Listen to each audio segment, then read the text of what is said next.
much. I want to welcome Christine Toetzke back to the stage, who is going to discuss the launch of an exciting new joint project and working group.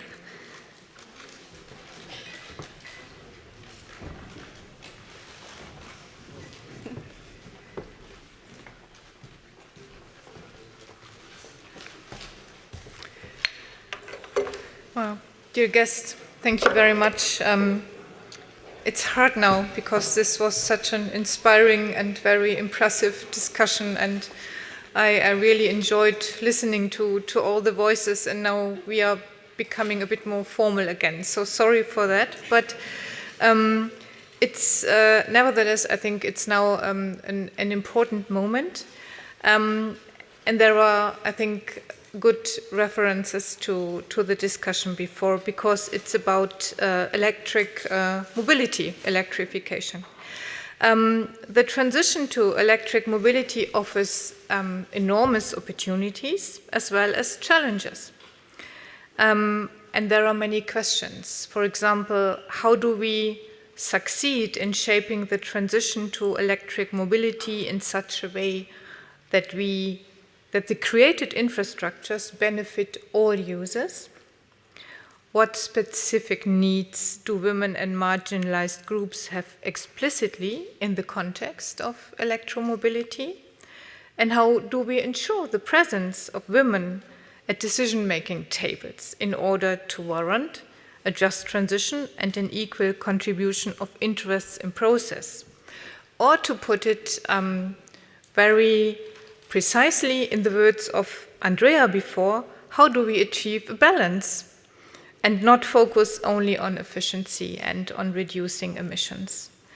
And this relationship between gender and transport and climate is still only partially integrated into political and business decisions. And I think it is also only partially really sorted out how they can be best combined, because little attention has been paid to the topic. So in the past months, the United Nations Environment Programme, UNEP, and the German Federal Ministry for Economic Cooperation and Development, BMZ, have been working together in close participation, in close partnership, to strategically elaborate the connection between electromobility and the specific mobility needs of women and marginalized groups. So on behalf of BMZ, it is really a particular pleasure for me today to officially launch this project, E-Mobility as a Driver for Change, towards a gender transformative and just transition to electric mobility today, together with my colleague, Annika Berlin from UNEP. Where's she? Okay. So maybe you join me on the stage. The transition to electric mobility creates the momentum and opportunity to create safe and dignified green jobs and economic opportunities that are distributed fairly. Female workers are still underrepresented in the transport sector. There is a latest report from the World Bank's Sustainable Urban Mobility for All initiative that shows that an additional 20 million women would consider the transport sector as a place to work if the sector achieved gender equality in employment.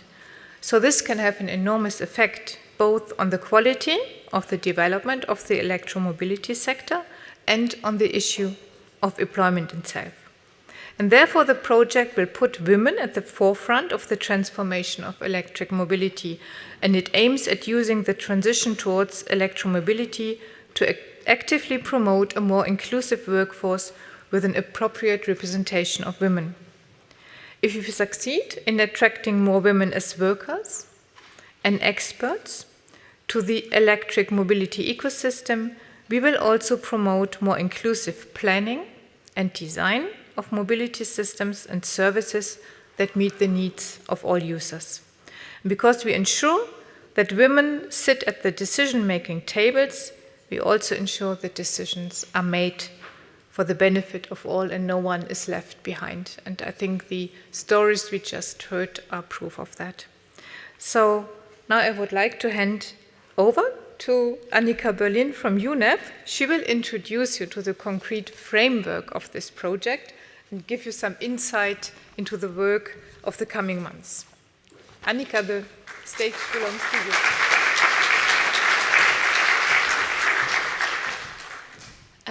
Thank you very much, Ms. Toetzke. This was a great introduction. Hello, everyone. My name is Annika Berlin. I work at the UN Environment Program in Nairobi, and we are very grateful to the support from BMZ to launch this new project, which also in the words of Andrea, using the microphones that are coming for e-mobility to also push the agenda on other topics such as gender, inclusivity, just transition. So I think this is a great opportunity, and we're very happy to have this funding to support our work, because at UNEP we started work on e-mobility mainly because of air pollution, which was our primary mandate many years ago. Then we shifted over to, okay, greenhouse gas emissions is another topic. And now we can also use this to achieve other goals. So that's why this is a very exciting project. I'm very happy we can start this now. And what we're supposed to be doing, or what our plan is, first of all, to do sort of a baseline analysis to see what is really happening at the moment.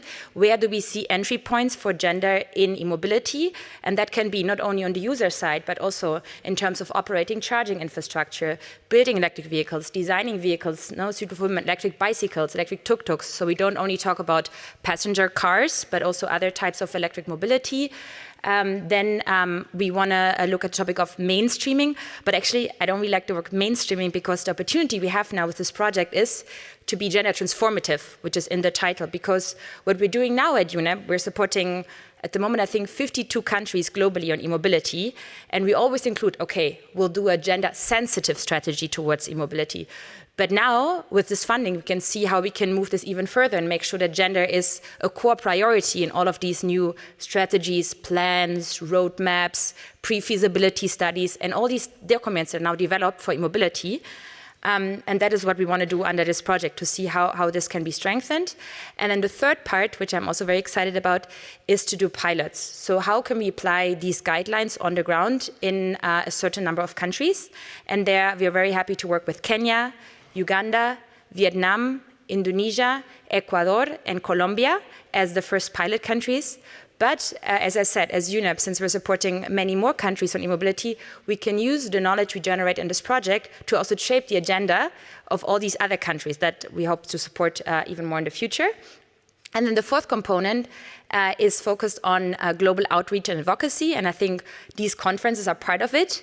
But another very exciting part of it is a global working group, which we'll be launching tomorrow. So this is sort of an advertisement for that, because I cannot think of a better moment and more experts in the room that want to be part of this project and could make a great contribution to shape all the different activities on this program. So tomorrow at 3:30 p.m., we'll be launching the new global working group on gender and e-mobility. And here we invite many of you working on different aspects. Could be on electric bicycles, electric other modes, in urban planning, as engineers, as gender experts.